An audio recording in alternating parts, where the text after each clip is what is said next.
Hey guys, welcome back. So today we're starting what I consider to be probably one of the most important crops you can have in your garden, and that's tomatoes. Now, tomatoes are what I consider to be a high value crop in my garden.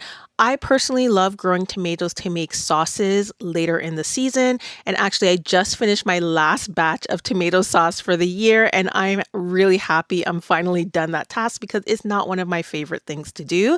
But making tomato sauce with your own tomatoes that you've grown throughout the season, nothing like it. Now, I should have gotten started much earlier.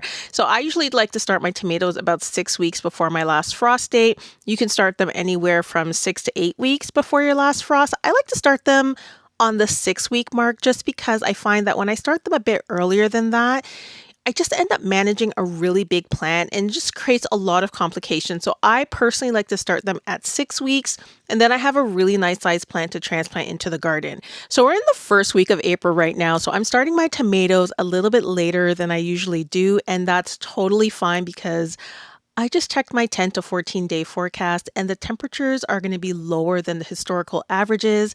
And I believe that because it actually snowed today and I cannot believe the snow is back again. And I really hope this is the last of it because I was not anticipating having snow again. I have my fountain out. My plants are out. I just did an Easter container display. I got a little bit ahead of myself, but that's okay. I have covered some things up, but I really hope the temperatures start to warm up because I cannot wait to get into the garden and start planting things for spring. But before we get started, if you're new here, hi guys, my name is Marsha. I'm the Blackthumbgardener and I live in Ontario, Canada, Zone 5B, and welcome to my channel. If you're new here, I'd love for you to subscribe, and if you're returning, welcome back, and thank you so much for supporting my channel. Now let's get started. Before we get started, I'm gonna get some seed starting mix. So I like using the Pro Mix seed starting mix. I do also have the Jiffy seed starting mix, so you'll always see me use one of the two. I don't use anything else.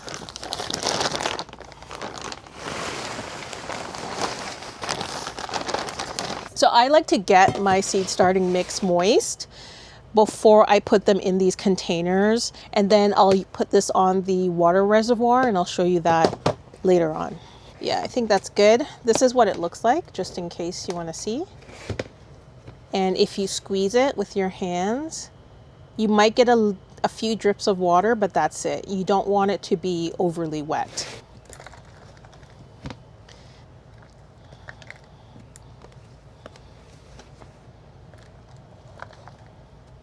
So usually I post my videos on Friday, and I was doing that during the slow period during seed starting season.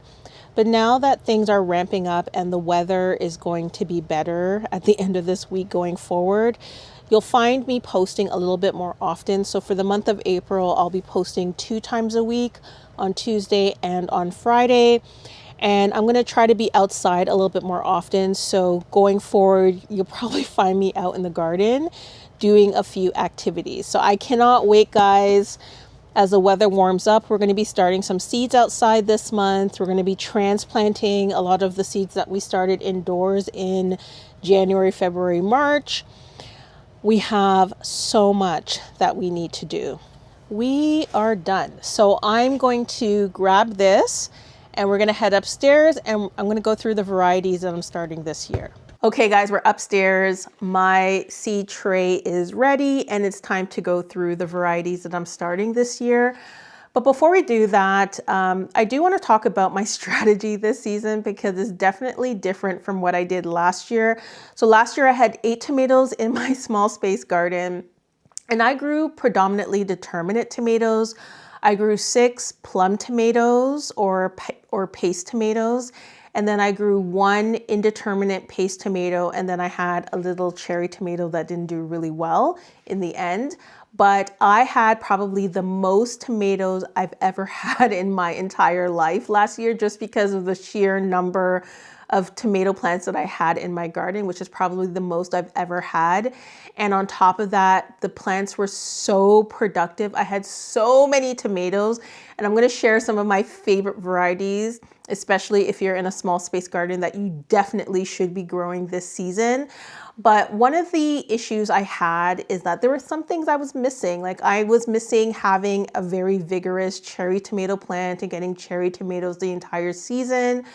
I missed having a beefsteak tomato. Guys, I love a beefsteak tomato, and I gave up on growing that last year because I really wanted to make space for my paste tomatoes.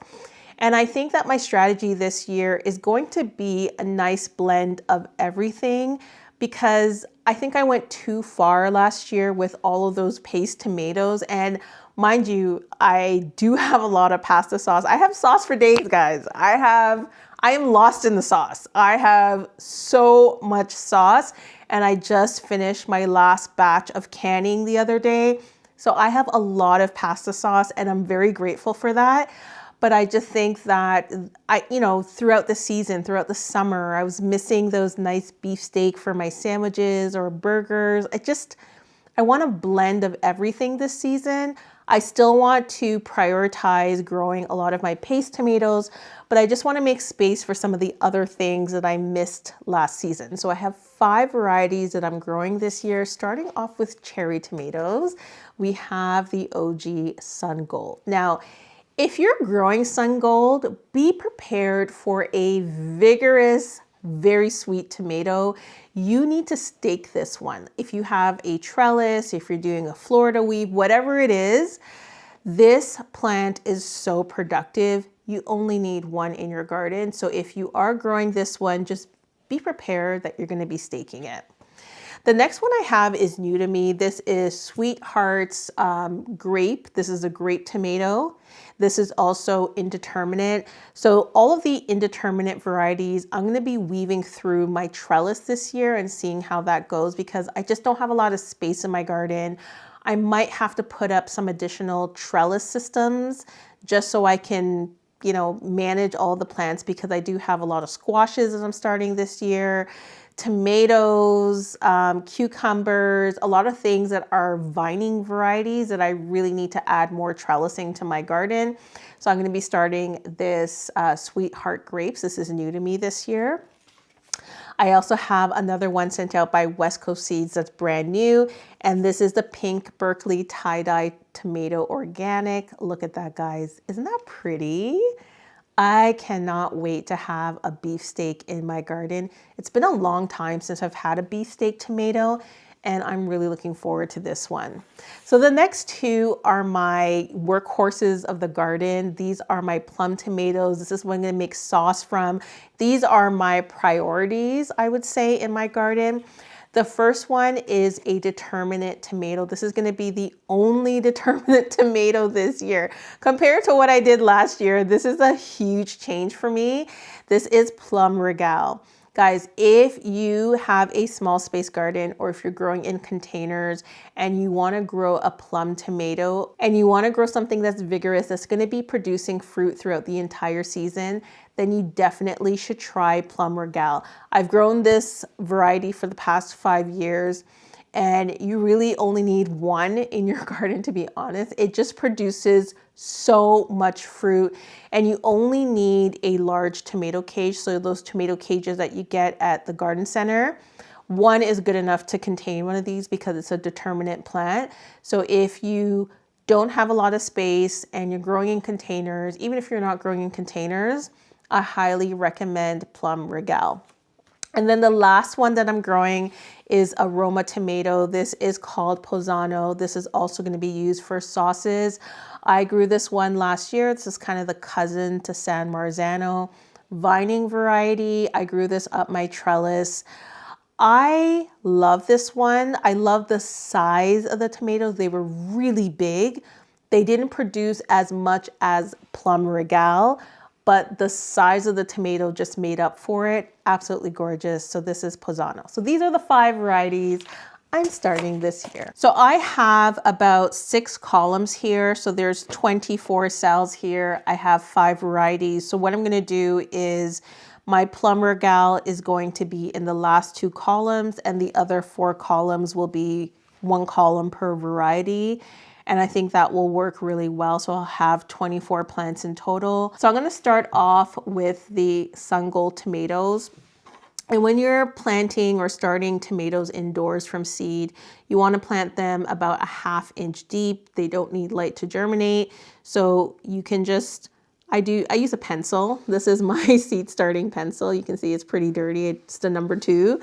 And I just do a little hole in the middle, and then I just plant my seeds in.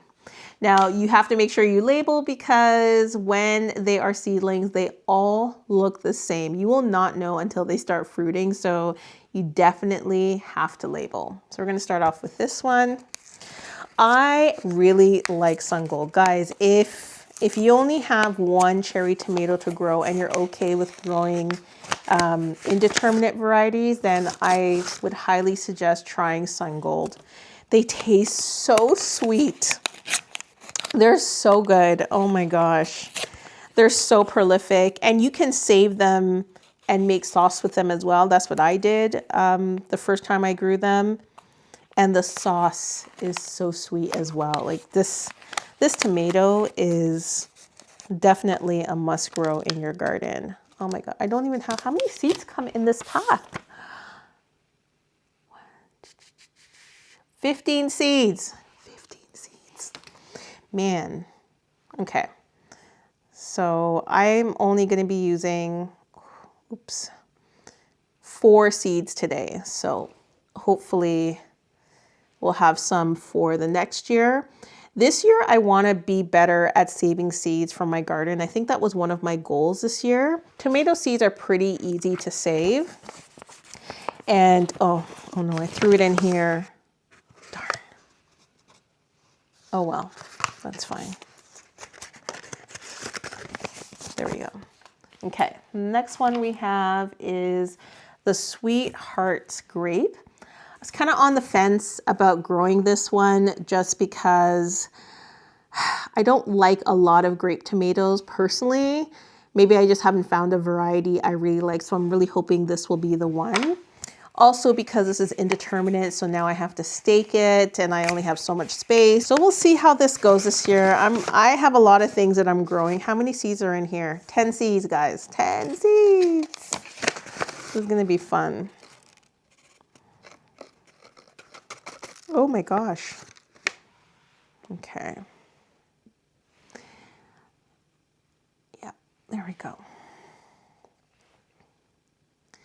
So let me know in the comments, which varieties are you growing this season? I'm curious what everyone is growing, what your favorite tomato variety is.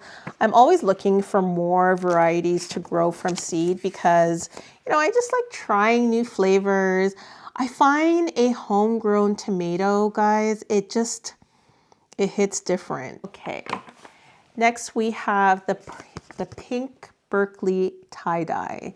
This one I'm really excited about because I have not had a beefsteak tomato in a very long time.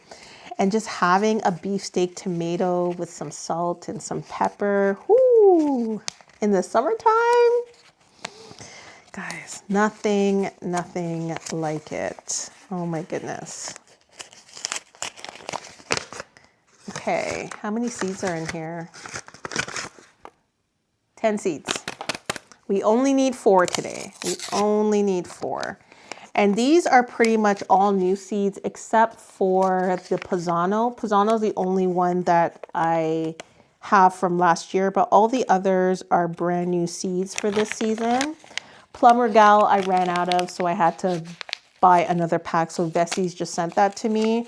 And yeah, everything else is brand new. Oh my gosh, where are the seeds?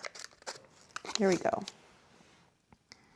You can use your fingers too, but here we go. Just looking at the color of this tomato, it looks so pretty. Oh my goodness.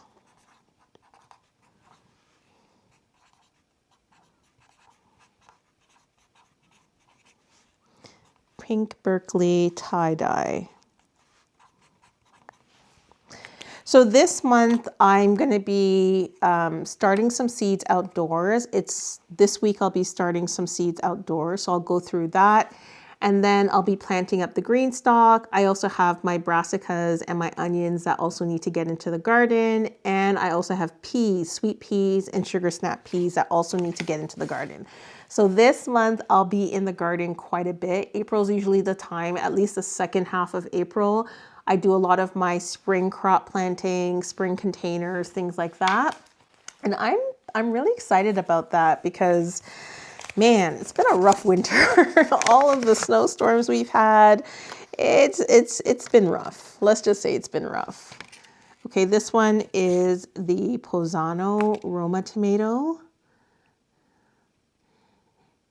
So now we're on to the last tomato variety. This one is Plum Regal. So let's do that one quickly and then move on to next steps.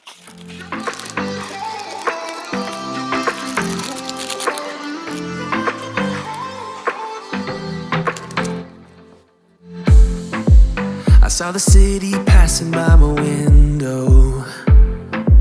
Was in the crowd, but I felt so alone. Looked at my phone like every other second. My future was blurry and numb, a tunnel where there's no light. Oh, but then you came and sat right next to me. Your eyes, they glowed and filled me up. Okay guys, we are done with starting the seeds. So I'm gonna add some vermiculite on right now. And then we're gonna be adding a humidity dome.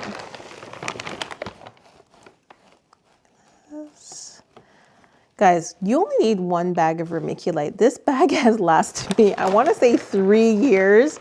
I'm at the end, but I don't think I'm gonna even finish it this season. Vermiculite lasts such a long time. And the reason I'm adding vermiculite, it helps deal with any algae that may end up on the soil. So sometimes that green stuff that you see on the top of the soil, that's algae. So this helps to deal with that, and it also helps to keep the soil moist. So if you have a moisture issue with keeping your soil moist when you're germinating, especially when you're germinating, then try using vermiculite. That will help. Okay, I'm just gonna mist it. I just wanna make sure the top of the soil just remains a bit moist when getting these seeds started.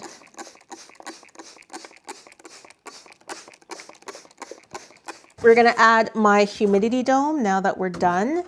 And we're gonna go back downstairs to the grow room and put this on a heat mat. When you're germinating tomato seeds, you wanna make sure the temperatures are around 21 degrees Celsius. I think that's 70 Fahrenheit, and if it's not, I'll correct it down below. And that's the best temperature that tomato seeds will germinate at. If it's warmer, even better. Now, my basement is pretty drafty and cold, and it's cold outside, so my basement is pretty cold as well. So I don't have temperatures at 21 degrees Celsius. I think it's just under, it's either like 19 or 20. So I'm gonna put this on the heat mat anyways. If you are in your like living room or your dining room and it's a little bit warmer, then you don't really need to use a heat mat. It just might take longer to germinate. I find that when my tomatoes are on a heat mat, it takes less than a week for all of them to germinate. If I'm not using a heat mat, it will take even longer. So I find the heat mat is really good at speeding up germination, even if you're in a warm environment.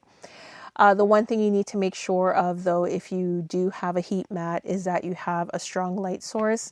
Not a fan of this light, and if you guys have seen my grow light video, you'll know why I'm not a fan of this light right here. This is the GE light, but it's the only space I have, so it's going to do for now. And then as I harden off seedlings this week, then I can move things around in my grow space and move this, my tomato plants, to better lighting. Now, when it comes to growing my tomatoes, they get the best of the best in terms of my grow room and in my garden. I will usually grow this under the best lighting system I have. I will put this in the best space in my garden with full sun.